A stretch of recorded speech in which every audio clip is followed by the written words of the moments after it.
Learning outcome 1.2 Scalars and Vectors.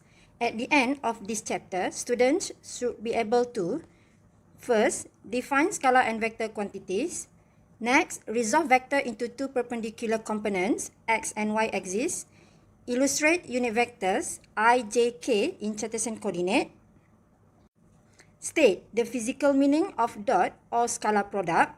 And the last one, state the physical meaning of cross or vector product. 1.2 Scalars and Vectors. Scalar quantity is defined as a quantity with magnitude only. Example, mass, time, temperature, and another basic quantity. For mathematics operational, we can use the ordinary algebra, meaning that you can add or subtract the value. But vector quantity, what is meant by vector quantity? Vector quantity is defined as a quantity with both magnitude and direction. For example, we have displacement, velocity, acceleration, force, and so on. For mathematics operational, you have to do a vector algebra, meaning that you can only add or subtract based on its component only. Resolving a vector. How to resolve vector into two perpendicular components, x and y axis. So we have two methods, based on the angle that had been chosen. For the first method, the angle is chosen from the x component.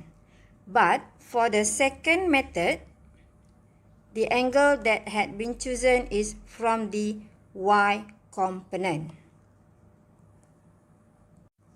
So, for the first method, we have a vector of r with an angle theta from the x axis. So that you should know that this is your rx or the vector r on the x component, and this is your vector of r on the y component. So, your Rx now is adjacent to the angle theta, and your Ry right now is opposite to the angle theta. By refer to the law of trigonometry, for cos theta, we know that cos theta is adjacent divided by hypotenuse. So, by refer to this figure, your adjacent is Rx and your hypotenuse is vector R. Therefore, when we coming out the Rx as the main subject, so Rx is equal to the R cos theta. From this figure, you should know that this is also referred to the same value of Ry. So when we refer to the sin theta, which is opposite component divided by hypotenuse component. That's why we got sin theta is equal to the Ry divided by vector R. So when we coming out Ry as the main subject, so we have Ry equal to vector R sin theta. For the second method, the angle is from y component.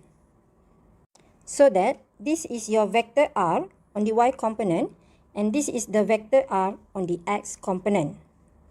And by refer to this figure, this value is also same as Rx. From trigonometry, we know that cos theta is referred to the adjacent of the angle phi to the hypotenuse, which is vector R. That's why we got cos phi is Ry divided by vector R. And for the Ry is equal to the vector R cos phi.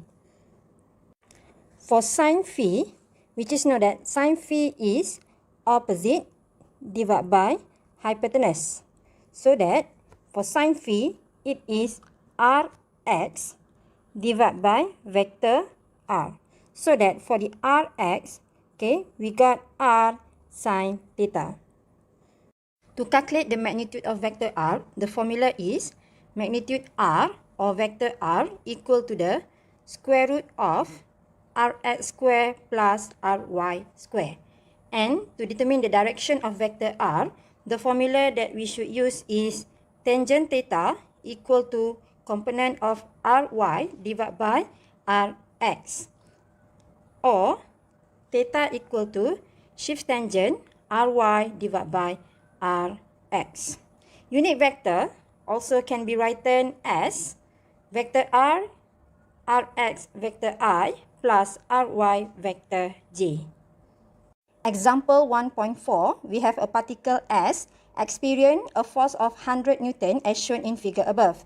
Determine the x component and the y component of the force. Okay, if we refer to the figure, so we have a vector force here, okay, at angle 210 degree from the positive x-axis. So to resolve this vector into the x component and the y component, you should choose an angle which is less than 90 degree. So by refer to this figure, the angle is actually 30 degree from the x-axis, meaning that we are refer to the first method, angle from the x-axis. And you should know that this is your force that exert on the x component, and this is the force that exert on the y component. At the same instant, you have to consider the sign for the component, either positive or negative. So, for the Fx, or the force that exert on the x-axis, since it is directed to the left, so that the Fx is negative. The same thing goes to the Fy, since it is directed downward. So, your Fy is negative. Unit vectors. Illustrate unit vectors I, j, k in Cartesian coordinate. So we have notation vector A, vector B, vector C. So for the example, we have a unit vector A, which is a vector with a magnitude of 1 unit in the direction of vector A, which is magnitude of vector A equal to the vector A divided by magnitude of vector A, which is equal to 1. So this is the figure. So we have a vector A of a 1 unit in the direction of vector A. So unit vectors have no unit, and unit vector for 3-dimension axis refer to the, for the x-axis I, y-axis j, and for the z-axis k. And magnitude of I equal to the magnitude of j equal to the magnitude of k, which is equal to 1. So for a vector that have x component or vector I, y component or vector j, and z component or the vector k, the vector can be written in terms of unit vector as vector r equal to the rx vector I plus ry vector j plus rz vector k. And the magnitude of vector is vector r equal to the square root of rx square plus ry square plus rz square.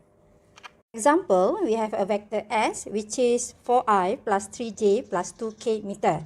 So, the magnitude of vector S is square root of 4 square plus 3 square plus 2 square, which is equal to 5.39 meter.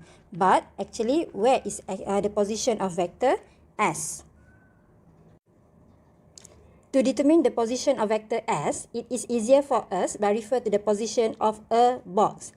In this example, your box is in the positive x-axis, upward on the y-axis, and in front of the z-axis. So that, okay, we sketch the box.